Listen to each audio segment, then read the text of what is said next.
Guys, welcome to my study channel. आज के इस वीडियो में हम लोग बात करने वाले हैं अपने part second of ancient history, जो कि आपके लिए बहुत ज्यादा इंपॉर्टेंट है for various exams, SSC, bank, UPSC and even for railways. Let's begin. इस वाले पार्ट में हम लोग जो बात करने वाले हैं वो करेंगे वैदिक लिटरेचर के बारे में। वैदिक लिटरेचर के बारे में हम लोग बेसिक से जानेंगे, ठीक है, ताकि आप जब आगे इसके बारे में स्टडी करो किसी पर्टिकुलरली बुक से, तो आपको कोई ज्यादा दिक्कत ना हो, आप इजीली कनेक्ट कर सको जितनी भी नॉलेज यहाँ पर दी है उसको। तो हम लोगों को क्या क्या पढ़ना है, पहले हम लोग एक क्विक रिव्यू ले लेंगे। इसमें हम लोगों को ऑरिजिन पढ़ना है, मतलब किस तरीके से वेद भारत में आए। इसके अलावा कितने टाइप के वेद है हमारे पास, नेमली 4 है। ऋग्वेद है आपका, सोमवेद, यजुर्वेद एंड आपका अथर्ववेद।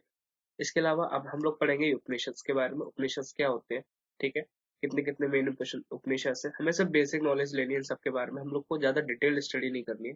एग्जाम पर्सपेक्टिव से ये इतना ज्यादा इंपॉर्टेंट टॉपिक भी नहीं है, लेकिन हाँ बेसिक में से आपके क्वेश्चन जरूर फंस जाएंगे, एक दो आपको देखने को मिल जाएंगे। इसके बाद हम लोग बात करते हैं एपिक्स की। एपिक्स में आप लोग पढ़ोगे रामायण और महाभारत के बारे में। ओके, शुरू करते हैं। तो हम लोग पहले कुछ ओरिजिन के बारे में बात करते हैं। वेद जो हमारे हैं वो भारत के अंदर कैसे हैं। हमारे जो वेद थे वो भारत के अंदर आर्यंस द्वारा लेकर आए गए थे। आर्यंस का मतलब होता है सुपीरियर, सुप्रीम। बहुत बड़ा कबीला हुआ करता था, उसका एक नाम है आर्यंस, ठीक है, और बहुत ही ज्यादा एडवांस कबीला भी था ये उस टाइम का। आर्यंस भारत में कैसे आए इसके ऊपर कई सारी चर्चा चलती रहती है, और एक बहुत ही ज्यादा प्रसिद्ध स्कॉलर्स थे मैक्स मुलर, उन्होंने ये कहा था कि जो आर्यंस हैं वो भारत में जो आए हैं, भारत में आकर बसने लगे हैं, ये कहीं और से नहीं है, सेंट्रल एशिया, मध्य एशिया से ही भारत के अंदर आए हैं। तो शुरुआत में ऐसा कहा जाता है कि जो आर्यंस हुआ करते थे उन्होंने अफगानिस्तान में रहना शुरू किया, ठीक है, अफगानिस्तान से फिर धीरे धीरे पंजाब के रीजन तक, और पंजाब के रीजन ऑफ भारत के अंदर एंट्री कर लिया, ठीक है, क्योंकि पंजाब का जो रीजन है, अफगानिस्तान पंजाब का रीजन है, वहां पर 7 नदियां हैं जहाँ पर ये लोग रहा करते थे, इसलिए इसको सप्त संधव रीजन भी कहा जाता है। इस मैप में क्लियरली बताया किस तरीके से आर्यंस भारत में माइग्रेट कर रहे हैं। आप देख सकते हैं अफगानिस्तान के रास्ते से, ऑल द अफगानिस्तान के रास्ते से होते हुए भारत के अंदर पंजाब वाले एरिया से ये लोग क्या करते हैं, एंट्री मारते हैं, और धीरे धीरे कर करके भारत के और वाले एरियाज में क्या करते हैं, धीरे धीरे फैल जाते हैं। तो इस तरीके से आर्यस भारत के अंदर आए। इसके अलावा एक इंस्क्रिप्शन मिला था, भोजगय इंस्क्रिप्शन, ईरान ईरान में मिला था इंस्क्रिप्शन, और इसमें हमें 4 जो गॉड्स हैं जो आर्यंस माना करते थे उन गॉड्स के बारे में बताया गया है। कौन कौन से गॉड्स है आपके, इंद्र, वरुण, मित्र और नसत्यास। तो ये भोजगय इंस्क्रिप्शन आपको प्रूफ करता है मैक्स मूलर की थ्योरी को। ऑफिशियल लैंग्वेज जो थी आर्यंस की वो संस्कृत थी, वो मेनली संस्कृत बोला करते थे, क्योंकि आर्यंस के पास कोई लिखने की नॉलेज नहीं हुआ करती थी उस टाइम पर। They do not know anything about the papers, scripts, कुछ नहीं था उनके पास। तो जो मेनली जो वन जनरेशन है अनदर जनरेशन पर वो लोग जो अपना नॉलेज को ट्रांसफर किया करते थे वो मेनली बोल कर किया करते थे, क्योंकि लिखना उनको आता नहीं था। इसी वजह से हम लोग श्रुति भी बोलते हैं। ओरिजिन हमारा हो गया। ओरिजिन में बस आपको बेसिकली इतना याद रखना है कि आर्यंस वेदों को भारत के अंदर लेकर आए थे। आर्यंस खुद भारत के अंदर सेंट्रल एशिया से आया था, और ये थ्योरी किसने दी थी, मैक्स मूलर ने। इसके अलावा आपको याद रखना है आर्यंस का मतलब क्या होता है, सुप्रीम या सुपीरियर फैमिली से बिलोंग करने वाला। मैक्स मूलर की थ्योरी का जो प्रूफ है वो हमको मिलता है भोजगय इंस्क्रिप्शन से।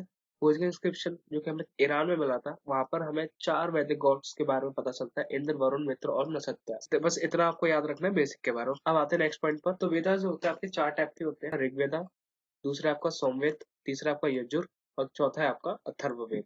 ठीक है, एक एक करके इन सब के बारे में बेसिकली हम लोग जानते हैं होता क्या है। हम लोग को वेदा के अंदर पढ़ना क्या है, बेसिक चीज हमको क्या जाननी है, हमको बेसिक चीज उनमें ये जानना है कि मेनली उनमें क्या चीजें दी हुई है, मेन कंटेंट क्या है उसके अंदर, किस भाषा में वो वेद लिखा गया है, या उस वेदों को पढ़ने के लिए जो प्रीस्ट हुआ करते थे, जो पादरी हुआ करते थे, या फिर जो पुजारी हुआ करते थे, उनको हम लोग क्या बोलते हैं, और उनके अंदर अगर कोई दूसरा वेद है या कोई छोटा सा वेद दिया है, उपवेद जिसको बोलते हैं, तो वो कौन। ठीक है, तो हमको ये सब 4-5 चीजें हैं जो हमको बेसिकली हर एक वेदा के बारे में पता होनी चाहिए, एग्जाम पर्सपेक्टिव से बहुत ज्यादा इंपॉर्टेंट है। तो वेदास को सबसे पहले हम लोग देखते हैं, वेदास को हम लोग अपार शिव भी बोलते थे, क्योंकि ये माना जाता है, आर्यस मानते थे कि ये कोई आज किसी आदमी द्वारा नहीं बनाए गए, ये कैसे गॉड गिफ्टेड है, गॉड ने वेदास को लोगों को दिया पढ़ने के लिए, ठीक है, इसलिए इनको क्या बोलते थे, अपौरुषेय बोलते थे।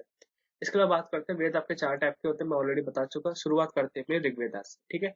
ऋग्वेदास के बारे में सबसे पहला जो पॉइंट है, सबसे पहला पॉइंट ये है कि ये वन ऑफ द ओल्ड है, सबसे पुराना और सबसे बड़ा वेद है आर्यंस का। आर्यंस के पास 4 वेद है, उनमें से सबसे पुराना और सबसे बड़ा वेद है वो कौन सा, आपका ऋग्वेद है। क्योंकि सबसे पुराना है इसलिए हम लोग उसको क्या बोलते हैं, ये आर्यंस का पहला वेद था। और इसके बाद में हम लोग देखते हैं इसके मेन कंटेंट क्या है, इसमें एक्चुअल में दिया क्या है। इसमें ऋग्वेद में, पूरे ऋग्वेद में आपको भगवान, गॉड या गॉडेसेस के ऊपर प्रेयर्स दी हुई है, सारी प्रार्थनाएं दी हुई है इसके अंदर, और ये आपका संस्कृत भाषा में लिखा गया। जो प्रीस्ट या फिर जो जो पादरी उसको सुनाया करता था, ऋग्वेदा को पढ़ा करता था, उसको हम लोग होत्री बोला करते थे। ऋग्वेदा में अंदर एक और छोटा सा वेद दिया, आयुर्वेद, जिसमें आपको मेडिसिन के बारे में नॉलेज दी गई है, ठीक है। इसके अलावा आपको याद रखना है कि ऋग्वेदा में टोटल कितनी हैम्स है, 1028 हैम्स है और ये 10 मंडलों में विभाजित है। आपको सारे के सारे मंडल याद नहीं रखने हैं, आपको सिर्फ ये 2 मंडलों के बारे में याद रखना है क्योंकि एग्जाम में पूछे जा चुके हैं। थर्ड मंडल में आपको क्या दिया, गायत्री मंत्र, ये कौन से मंडल से लिया गया, ये लिया गया आपका थर्ड मंडल से। इसके अलावा एक सेवंथ मंडल की अगर हम लोग बात करते हैं तो इसमें एक युद्ध के बारे में दिया है, बहुत ही ज्यादा फेमस युद्ध है, दशराजन युद्ध। इसके बारे में हम लोग पढ़ते हैं। ये नाम कैसे पड़ा, दशराजन युद्ध नाम कैसे पड़ा, क्योंकि इसमें 10 राजाओं ने पार्टिसिपेट लिया था इस युद्ध के अंदर। ठीक है, और ये युद्ध किसके खिलाफ उन 10 राजाओं ने लड़ा था, सुदास के खिलाफ लड़ा था। लेकिन हुआ क्या, एंड में जो सुदास होते हैं वो जीत जाते हैं, 10 राजाओं को हरा देते हैं। और ये जो युद्ध हुआ था ये परुष्णी नदी के किनारे हुआ था। ये बहुत ज्यादा इंपॉर्टेंट है क्योंकि इस युद्ध से कई सारे क्वेश्चन पूछे जा चुके हैं। तो इसमें इंपॉर्टेंट क्या है, एक तो आपसे पूछा जाएगा दशराजन युद्ध था किसके खिलाफ लड़ा गया, तो आपको याद रखना है सुदास के खिलाफ। इसके अलावा आपको याद रखना है कि किस नदी के किनारे, तो ये था आपका परुष्णी नदी के किनारे, जिसको आज के प्रेजेंट टाइम में हम लोग रवि के नाम से जानते हैं। ठीक है, और उसमें जीता कौन था, सुदास ही जीता था, उसने 10 के 10 राजाओं को हरा दिया था। ठीक है, इसके अलावा तीसरा हो गया, 7वां मंडल हो गया हमारा।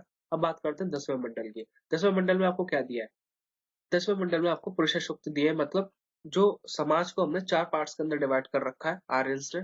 उनमें से सबसे जो ऊंचे समाज होते हैं उसको बोलते हैं ब्राह्मण। ब्राह्मण का बेसिकली काम रहता था आपका पूजा पाठ करने का, ये भगवान के दूत माना जाते थे उस टाइम पर पृथ्वी पर।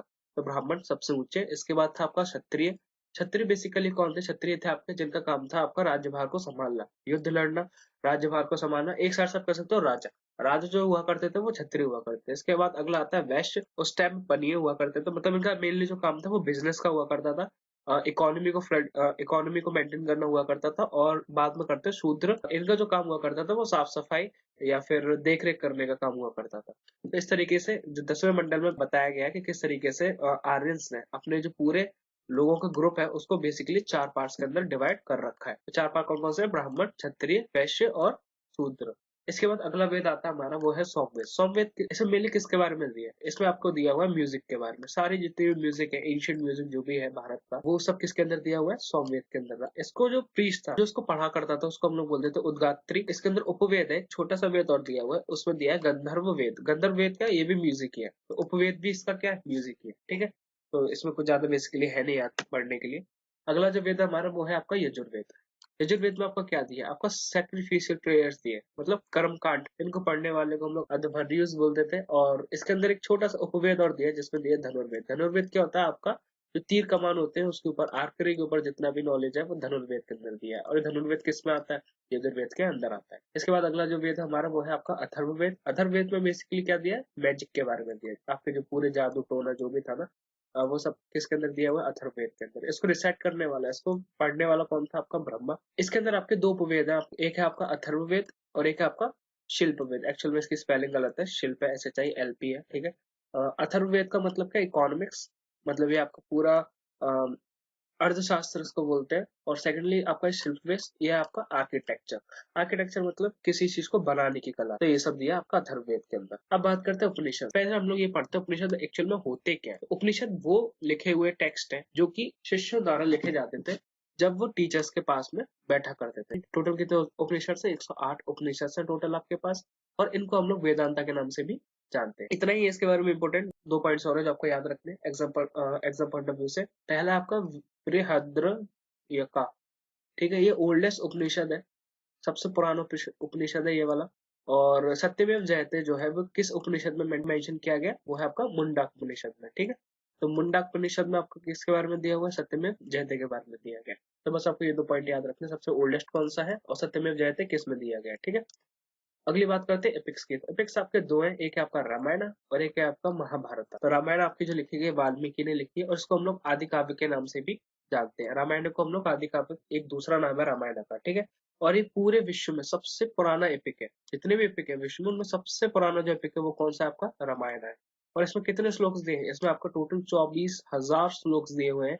और इस पूरी रामायण को, क्योंकि एक बहुत बड़ी बुक है, तो इसको हम लोगों ने 60 पार्ट्स में डिवाइड कर रखा है, 7 हिस्से कर रखे हैं इसको, जिनको हम लोग कांड बोलते हैं। इसके अलावा आपका जो अगला एपिक है वो है आपका महाभारत।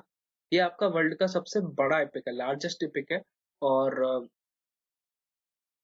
हम लोग जब बात करते हैं ओल्डेस्ट की, तो सबसे ओल्डेस्ट एपिक कौन सा आपको याद रखना है, रामायण। और अगर मैं बात करता हूँ सबसे लॉन्गेस्ट, सबसे लंबा एपिक, ये सबसे मोटी ग्रंथ कौन सी है, तो वो है आपकी महाभारत। ठीक है, इसको किसने लिखा था, वेद व्यास। रामायण का आप रामायण आपका लिखी गई है वाल्मीकि द्वारा। इसके लिए आपको याद रखना है ये 18 पार्ट्स में डिवाइडेड है महाभारत। इनको हम लोग पुराण के नाम से भी जानते हैं। और भगवत गीता एक आपके इन्हीं में से एक जो पुराण है जिसको हम भीष्म पुराण बोलते हैं, उन्हीं में से ली गई है आपकी भगवत गीता। ठीक है। और ये कौन सा है? छठवां पुराण है। एट प्रेजेंट अगर हम लोग बात करें तो इसके अंदर कितने श्लोक हैं? 1 लाख श्लोक है। लेकिन क्या पहले भी इतने हुआ करते थे? तो नहीं। इसमें शुरुआत में कितने श्लोक हुआ करते थे? सिर्फ 8,800 श्लोक। तब इसको जो नाम दिया गया था वो दिया गया था जय संहिता। फिर इसके बाद इसमें हो गया आपके 24,000 श्लोक। फिर इसका जो नाम पड़ा वो पड़ा भारत। एंड देन फाइनली इसके आज जो प्रेजेंट में है 1 लाख श्लोक से, और आज हम लोगों को किस नाम से जानते हैं? महाभारत के नाम से जानते हैं। ये तीनों नाम एग्जाम पर्सपेक्टिव से बहुत ज्यादा इंपॉर्टेंट है। आपसे पूछ सकते हैं संहिता में से किसका पुराना नाम है, तो आपको याद रखना है महाभारत का। या आपसे क्वेश्चन इस तरीके से भी पूछा जा सकता है कि जय संहिता है उसमें टोटल कितने श्लोक है, तो आपको श्लोक भी याद रखने हैं, आपको नेम्स भी याद रखने हैं। ठीक है। एट प्रेजेंट कितने? 1 लाख श्लोक है। किसने लिखा था? वेद व्यास।